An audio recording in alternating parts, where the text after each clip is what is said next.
Hello, and welcome to a very special edition of the Deep Dive. Today is February 28th, 2026. Glad to be here for this one. Yeah, it's an interesting one. Usually we take a pretty wide-angle lens on this show, looking at broad tech trends, global markets, AI rollouts, that sort of thing. But today we are getting highly specific. Exactly. We're stepping away from the general to focus entirely on the specific. We're doing a disciplined, structured, forensic review of the Atari 8-bit landscape for the month of February. And, forensic is really the right word for it. When you look at the stack of reports, the technical logs, the acquisition news from just the last 28 days, there's a real shift in perspective. Right, because we aren't just looking at retro gaming or nostalgia anymore. No, not at all. I've been reading through the briefing notes you prepared for us today, and we're talking about everything from major museum acquisitions to literally transistor-level physics simulations. Yeah, the scope of what's happening right now is kind of staggering. And you highlighted this recurring theme throughout the notes. You called it the second maturity of the Atari ecosystem. Yes. It sounds impressive, almost academic, I guess. But before we get into the actual news items, can you define that for us? What does second maturity actually mean in the context of this month's news? Well, it's really the difference between a toy and a tool. Okay, unpack that a bit. Sure. So the first maturity of the Atari 8-bit line, the 400, the 800, the XL, the XE that happened back in the 1980s when they were active consumer products, they were maturing in the retail market. Right, when they were on shelves at Sears or wherever. Exactly. Then, for about 30 years after that, we had what you could call the nostalgia phase. Just people keeping their childhoods alive. Pretty much. It was emotional. It was about firing up Star Raiders to feel like a kid again. Mm. But the second maturity, this means the platform has fundamentally shifted from a static collection of aging hardware into a truly sophisticated modern development environment. So the standard has changed. Drastically. We're seeing modern engineering standards, rigorous scientific preservation, brand new hardware architectures, all being applied to this legacy architecture. We aren't just remembering the machine anymore. No, we are engineering it. We are studying it with the exact same rigor you'd apply to, I don't know, a biological organism or a classic car engine. So we've basically moved from remembering to reverse engineering. That's a great way to put it. February 2026 wasn't just about playing old games. It was about institutional archival. It was about simulating the actual movement of electrons through a 1979 chipset. And some new hardware too, right? Yeah, things like the Game Tank, which uses the 6502 processor in ways the original engineers in Sunnyvale literally couldn't have imagined. Well, that sets the stage perfectly for you, the listener. We have a lot of ground to cover today. We're going to look at those 6502 developments, the big preservation wins, some really nasty bugs that are driving developers crazy right now, and the existential threat of rotting silicon. The ugly stuff, yeah. Our mission today is to analyze this technical and cultural shift, separating the signal from the noise. And I gotta say, the signal was incredibly strong this month. So let's jump right into segment one, which we're calling the good. These are the major wins and releases. And I want to start with the biggest institutional news of the month. The Strong Museum. Yes, the major headline regarding the Kurt Vendel collection. Now, for anyone out there who might be uninitiated, who was Kurt Vendel, and why does his collection matter so much? This is a landmark moment, really. The Strong National Museum of Play officially announced that they have acquired the Kurt Vendel Atari collection. And he wasn't just some guy with a basement full of games. Not at all. You have to understand, Kurt Vendel wasn't just a collector. For decades, he effectively acted as the corporate memory of Atari's home computer division. Corporate memory? You mean he held on to the stuff the company itself was throwing away? Exactly that. When Atari was liquidating or moving offices or just being generally chaotic back in the 80s and 90s, massive amounts of documentation were at risk of just hitting the dumpster. Wow. Like internal memos. Memos, schematics, source code printouts, interoffice arguments, hand-wired prototypes. Vendel gathered this. He was the guy you went to if you needed to know why a specific chip design was chosen in 1979 or what the political pressure was on the engineering team at the time. He essentially rebuilt the archive that the corporation failed to maintain themselves. He did. It's the industrial DNA of the platform. So this acquisition by the Strong Museum, this isn't just about preserving a collection of plastic boxes. No. By them acquiring this, we're crossing a major threshold. We're moving the history of the Atari 8-bit from the realm of hobbyist preservation, which is inherently fragile because, well, hobbyists are mortal, into the realm of professional historical science. It validates the platform on a whole new level. It does. It means these artifacts are going to be cataloged, preserved in climate-controlled vaults, and it's available for serious academic study. It institutionalizes the engineering history of the chipset. It's no longer just old toys. Right. It's recognized as a pivotal chapter in industrial history, alongside things like the steam engine or the early printing presses. It confirms that the architecture of the 400 and 800 deeply matters to the history of computing. That really solidifies that second maturity concept you mentioned. It's being treated with real gravitas. Absolutely. Now, pivoting from preserving the old to building the new, there was a lot of chatter this month about a hardware project called Game Tank. Oh, yes. The Game Tank. I have to ask, why is a new console relevant to an audience focused on Atari 8-bit computers? Is this just, another emulator in a plastic box? That is the most common misconception. On February 24th, the Game Tank project met its $30,000 funding goal. And I need to be clear, it is not an emulator. Okay. And it is not an FPGA mimicking hardware. It is real, discrete silicon. So it has an actual physical processor inside it. It uses a 6502 processor, Okay. specifically the modern W65C02S, and it's clocked at 3.5 megahertz. Wait, 3.5 megahertz. The NTSC Atari 8-bit runs at, what, 1.79 megahertz, right? Yeah. Exactly, 1.79 on NTSC and about 1.77 on PL. So the Game Tank is running at roughly double the speed. But it's the exact same processor architecture found in the Atari, the Apple II, and the Commodore 64. So why is it relevant if it's not an Atari? Because the Game Tank is fascinating. It represents a sort of divergent timeline. Imagine if, instead of the industry moving to 16-bit chips like the Amiga or the Atari ST, we had just kept refining the 8-bit architecture. Pushing the 6502 to its absolute limit. Yes. The Game Tank actually uses a dual 6502 setup. Two of them. Two, it has one processor dedicated strictly to logic and game code, and a second 6502 dedicated entirely as a sound coprocessor. A dedicated sound CPU. Man, that sounds like a luxury Atari engineers back in the day would have killed for. Oh, they would have. It solves one of the biggest bottlenecks of the 8-bit era, the main CPU having to stop thinking about game logic just to generate audio waveforms. So it's powerful, but how does it help an Atari user today? The relevance to the Atari audience is the playground aspect. It uses the exact same assembly language. It forces you to think in the exact same register-level logic. So it's an educational tool. In a way. Yeah. Because it runs at double the speed and has that dual-core structure, it pushes the architecture beyond 1980s constraints without abandoning the silicon roots. It's like a modern gym for 6502 developers. That's a great analogy. It's a clean room environment. You don't have to deal with the quirky video timing of the Atari's Antec chip or the weirdness of the Commodore's VC2. You can just focus on pure 6502 logic. And then what you learn there, you can bring back to the vintage machines. Precisely. It keeps the lineage alive, but evolves it. It's a new breed of hardware that honors the past without being enslaved by all its eccentricities. Okay, let's talk about software. We always hear about this homebrew renaissance, but February seemed particularly busy. You flagged a story about some lost software being found. Tell me about Trap. This is a classic case of digital archaeology. Trap was a game by a UK company called Allegata Software. Now, we knew the Commodore 64 version existed. It's a known quantity out in the wild. Right. But the Atari 8-bit version was considered vaporware. Most people assumed it was lost, or maybe that they never even started coding it. But they did. They did. This month, through the combined efforts of the National Video Game Museum and the preservationists over at Atari Mania, a prototype of the Atari version was fully recovered. And is it actually playable? Or is it just a broken, half-finished fragment of code? It is surprisingly complete. It's a high-quality port, actually. That's incredible after 40 years. It is. But the insight here isn't just, hey, look, a new game. It's about the historical context. Okay. Allegata Software went through significant financial turmoil in the mid-'80s. Which is probably why it got shelved. Exactly. Finding it now acts as a window into the development practices of that specific era. We can look at the code and see exactly how they were trying to translate C64 mechanics, which relies heavily on hardware sprites, over to the Atari hardware. Because the Atari handles sprites differently. Very differently. The Atari uses player missile graphics. So looking at this code, it's forensic evidence of a company trying to solve a hardware problem while they were actively in crisis. It's a piece of the puzzle that literally fell under the rug. I love that we are still finding these things in 2026. But it's not just about old games being found. There are brand new games being released, too. Quite a few, yeah. I saw a ton of buzz about a game called Tony Do It. Ah, yes.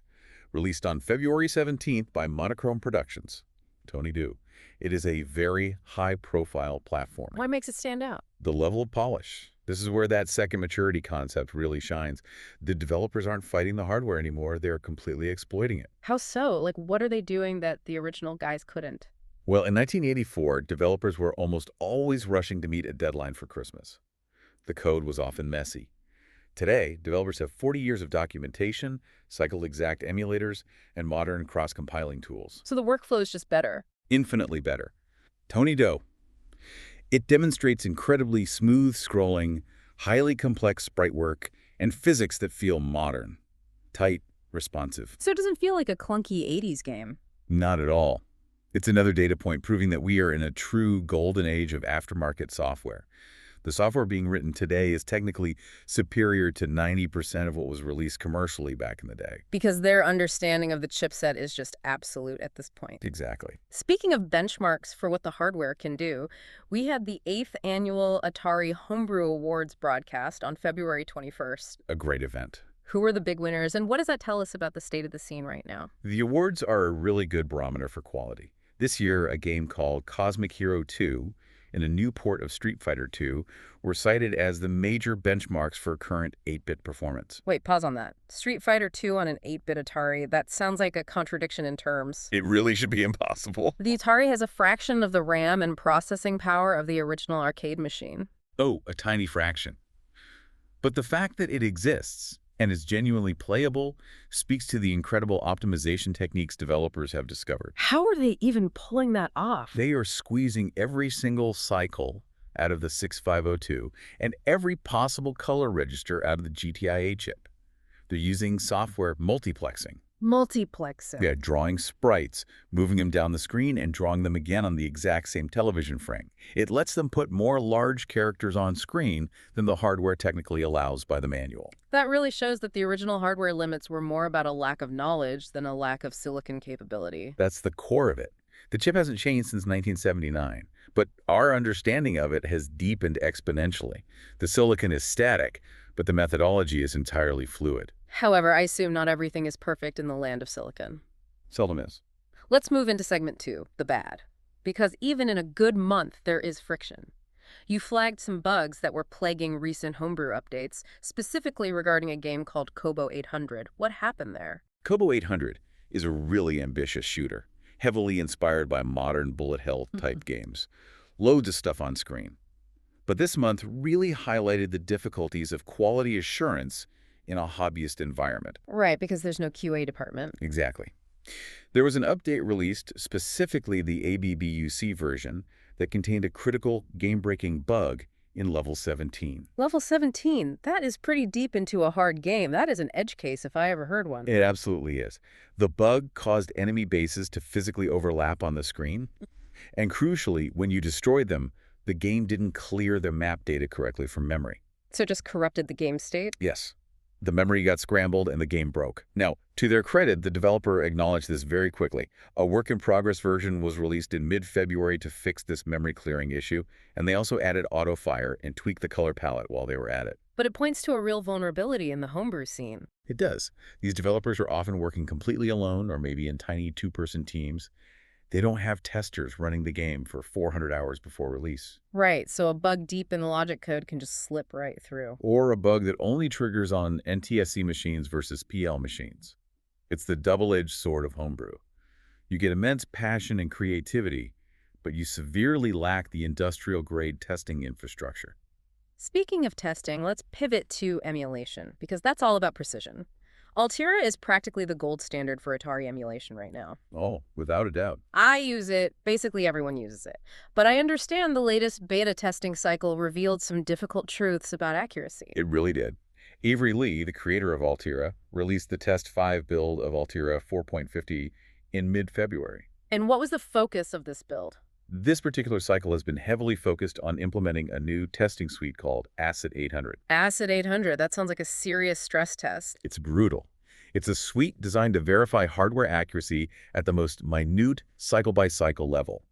And this testing revealed that even the absolute best emulators still struggle with certain edge cases. Like what?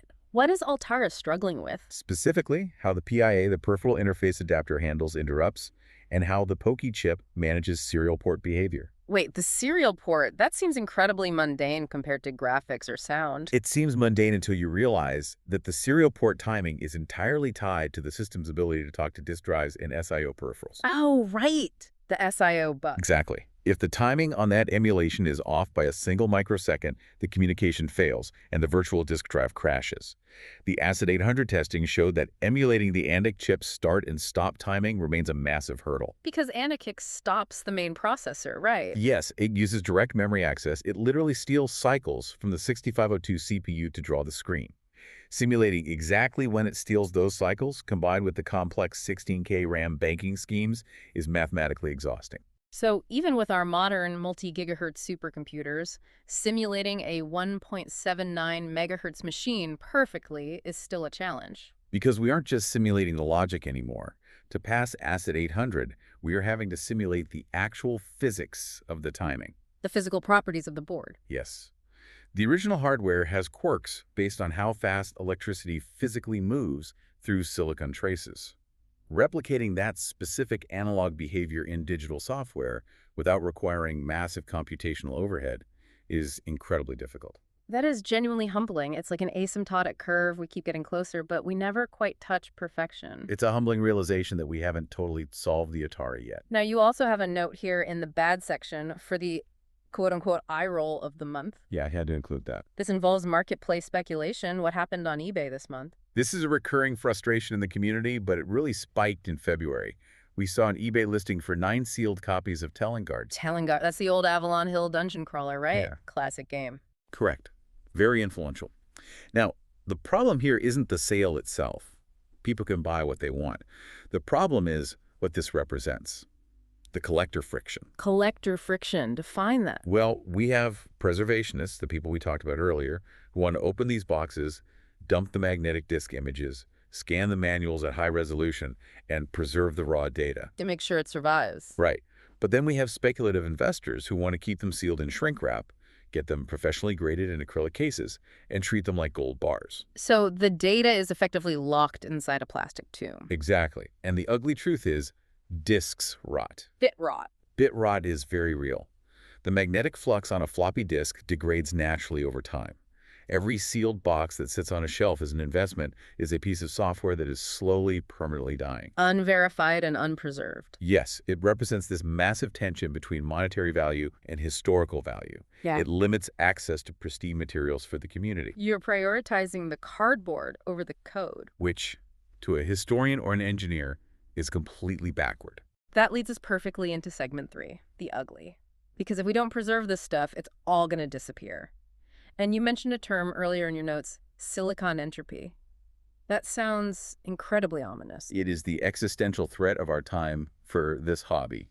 We have to face the hard physical reality that the original custom chips, ANTIC, GTIA, and Pokey, are finite resources. Because nobody's making them anymore. They were manufactured between roughly 1979 and 1987, and they are rotting. Rotting, like physically decaying. Yes, the physical packaging degrades, microscopic moisture gets into the plastic or ceramic, the bonding wires. Those are the tiny microscopic gold threads connecting the actual silicon die to the metal legs of the chip. They fail. They just snap. They snap, or they corrode. It's called silicon entropy. We are approaching a very real cliff where the original stock of working chips will simply hit 0%. So what do we do? It's not like we can just call up TSMC in Taiwan and ask them to run a fresh batch of 1979 Atari chips. The masks are gone. No, the masks are long gone. But this leads to one of the most incredible and vital developments of February 2026. There is a project by a researcher named Alex Mordvintsev that was publicized this month. Is this the visual simulation thing you mentioned in the intro? It is. This is a transistor-level simulation of a processor fetching data from ROM. He specifically referenced it in relation to the Atari 2600 and the 6502 architecture. But it's not just a software emulator like Altera. No, it visualizes the actual data movement at the CMOS FET level. FET field effect transistor. Exactly. You can literally watch the logic gates open and close on the screen as the instructions execute.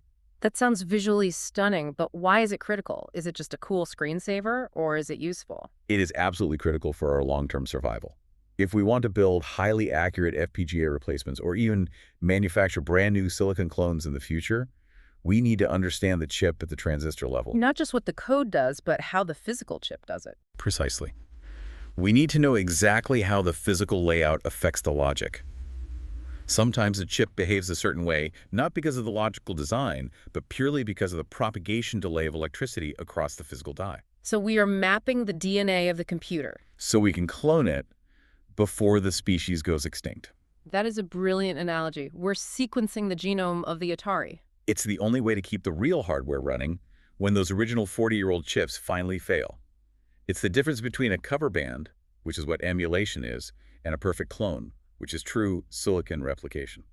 Okay, zooming out from the microscopic level to the macroscopic industry level, you noted an industry parallel that was making major headlines in February, something about an Atari moment. Yeah, this was an article published by Nicholas Sutrish. He was heavily comparing Meta's, Facebook's parent company, their current struggles with virtual reality in 2026 to the Atari crash in 1983. The famous crash, the buried ET cartridges in the desert, the massive excess inventory, the total market collapse. Right. But the really ugly truth here is what it says about the Atari brand name today. That it's still toxic. Exactly. Even in 2026, the broader tech industry still uses Atari as a shorthand for failure or catastrophic mismanagement. You hear executives say, we don't want to have an Atari moment. It's so ironic. We are sitting here discussing a vibrant, sophisticated second maturity.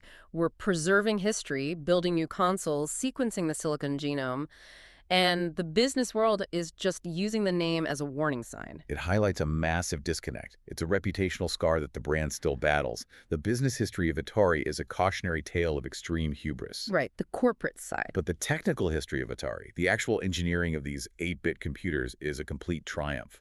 We really need to separate the two. The corporate brand is starred, but the technology itself is beloved. That is a really important distinction for listeners to keep in mind. Let's shift gears now to segment 4. What most people missed. These are the quieter, niche developments that might have flown under the radar this month. You mentioned an event called VCF SoCal. Yes, the Vintage Computer Festival, Southern California. It happened on February 14th and 15th. What was special about that? VCF is usually just tables of old beige plastic, right? Usually it's a very tech-heavy show. Uh-huh. Lots of soldering irons, bare circuit boards, people arguing about power supplies. But this year, there was a specific booth run by Ken Ames titled Atari 8-Bits and ANSI Art. ANSI art, like the old blocky text art from the BBS days in the 90s. Exactly that, using the standard character set to create complex visuals. But the insight here wasn't just the art itself, it was the cultural shift of the event. How so? Attendees were noting that the festival felt less like a traditional tech show and more like an electronic art museum. Oh, wow. Yeah, Ken Ames wasn't showing off the hardware's clock speed or how much RAM he had. He was showcasing the pure aesthetic output of the Antec chip. So the computer's just being treated as the canvas? Precisely. It's shifting the focus entirely from how does it work to what beauty can it create. It validates the Atari 8-bit as a legitimate medium for artistic expression, not just a calculator that happens to play games. It treats the pixel output as something worthy of gallery space. I love that. It elevates the whole hobby. Now, what about the tools that make this art and music possible? You listed something in the notes called RMT 2.0. Right, RMT stands for Raster Music Tracker. It is essentially the standard tool for composing music for the Atari's Poky chip. If you hear a great new chiptune playing on an Atari today, it was almost certainly written in RMT. Okay, so what happened with it in February? Technical details were published this month regarding RMT 2.0's move to a 64-bit architecture and its integration with Visual Studio 2026. Why is that a big deal? Isn't it just a regular software update? It's a survival update. Survival. Yeah, it ensures that the workflow for composing Poky music remains viable on modern Windows 11 and 12 systems. I see. If it stays 32-bit, eventually Windows will just stop running it. Exactly. If the tools stop working on modern PCs, the new music stops being made. This update guarantees that composers can keep working for the next decade without having to spin up a clunky virtual machine just to open their software. It keeps the supply chain of creativity open.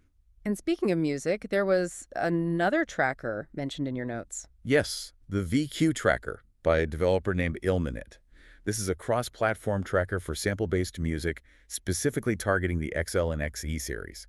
Sample-based, like playing back actual recorded audio? Right. It allows for 3-channel polyphonic playback using VQ compressed samples. Break that down for me. What is VQ compressed? Vector quantization. It's an advanced compression method. You have to remember, the Atari wasn't really designed to play back digital samples like recorded voices or real drum kits. It just generates tones. Mostly, yes. Playing samples eats up massive amounts of memory and CPU time. But VQ compression allows the Atari to play back-sampled audio with much higher quality and incredible efficiency. So it sounds better and doesn't crash the system. Right. It's bringing sample-based composition, which was traditionally more of an Amiga or Commodore 64 trick, to the Atari 8-bit in a way that is actually usable during gameplay. That is seriously impressive. It seems like we are constantly borrowing modern tricks from signal processing to make the Atari punch way above its original weight class. We absolutely are. Speaking of other platforms, let's talk about FujiNet. I know FujiNet is the incredible Wi-Fi and network adapter for these old machines, but you have a note here about Battleship. Cross-platform Battleship, to be exact. This was released this month by Tom Cherry Holmes. It's the classic board game Battleship, but entirely enabled by FujiNet. So I can play over the internet against someone else. You can, but the real magic is who that someone else can be. You could be sitting at an Atari 800 XL, and your opponent could be on an Apple II. Wait, really? Or a TRS-80 color computer, or even a modern PC running MS-DOS. All playing the exact same game instance together. Yes. It creates a unified 8-bit networking protocol. That is wild. It breaks down the walls of the system wars from the 80s. Back then, if you had an Atari and I had an Apple, we couldn't trade discs, we couldn't talk, we certainly couldn't play together. The platforms were totally siloed. But now, the FujiNet acts as a universal translator. It takes the specific language of the Atari's SIO port and translates it into a common network protocol that the Apple II's serial card can understand, and vice versa. It's a quiet revolution. We aren't just connecting Ataris to Ataris anymore, we are connecting the entire 8-bit generation together. It unifies the retro computing world into a single, cohesive network. It makes the old platform wars completely obsolete. Okay, let's bring this down to earth for segment 5. What this means for the everyday user. I'm listening to this. I have a stock 130XE sitting on my desk. Maybe I just load up Star Raiders or River Raid occasionally.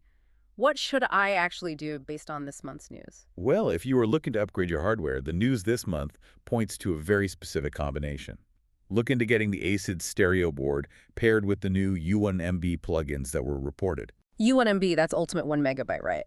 What does that combination give me? It gives you a highly sophisticated memory management environment and proper stereo sound. The U1MB handles all the memory expansions, the alternate BIOS files, and the configuration menus. And the ACID stereo. That board doubles your audio channels. It literally gives you 2 physical Poke chips instead of 1. I don't need 2. Stereo separation, obviously, but more importantly, polyphony. You go from having 4 channels of sound to 8.